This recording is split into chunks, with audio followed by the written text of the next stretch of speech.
السلام علیکم۔ آج کا ٹاپک ہے ہم قرآن کو کیسے پڑھیں، کیونکہ نارملی دیکھا جائے تو ہم قرآن تو پڑھتے ہیں بٹ اونلی فور 10 نیکی 20 نیکی کے لیے،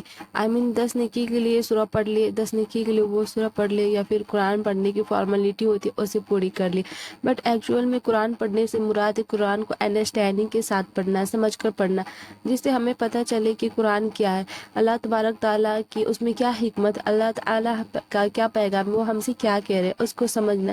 یہ ہوا ایکچوئل میں قرآن پڑھنا۔ یہ نہیں کہ یہ نہیں کہ ہم کوئی سورہ پڑھ لیے ہمیں نیکیاں مل گئی بس بات ختم، بالکل نہیں۔ آپ جب بھی قرآن پڑھے یا کوئی سورہ پڑھے تو میننگ کے ساتھ پڑھے، جس سے کہ ہمیں پتہ چلے کہ ہم نے جو ابھی سورہ پڑھی یا جو تلاوت کی ہے اس کا مین مقصد کیا، مطلب اس کا میننگ کیا ہے، اللہ پاک اس میں ہم سے کیا کہہ رہے ہیں، ہمیں کیا پیغام دے رہے ہیں۔ یقین مانے آپ جب بھی قرآن کو سوچ کر سمجھ کر پڑھیں گے، میننگ کے ساتھ پڑھیں گے نا، تو آپ کو ایک اچھی انڈرسٹینڈنگ ہے وہ ڈیولپمنٹ ہوگی، اور تب جا کر سمجھ میں آئے گی یہ کوئی کسی انسان دوارا لکھی ہوئی معمولی کتاب نہیں، یا کسی جن دوارا لکھی ہوئی کتاب نہیں ہے۔ یہ ساری کتابوں سے مختلف کتابی افضل کتابی اللہ تعالیٰ کی کتاب ہے، تب جا کر آپ کو پتہ چلے گا۔ اور کسی بھی مسائل کے لیے آپ کو مطلب کسی سے پوچھنے کی ضرورت نہیں پڑے گی۔ ایسا ہوتا ہے نارملی آج کل ہمارے معاشرے میں کہ ہم قرآن تو پڑھ لیتے ہیں، ہم اردو لائن سے آ جاتی ہے ہمیں پڑھنے، بٹ کیا ہوتا ہے اگر کچھ مسئلہ رہتا ہے تو ہمیں مولانا کے پاس جانی پڑتی ہے، مولانا صاحب یہ بتائیے کیا ایسا ہو سکتی ہے۔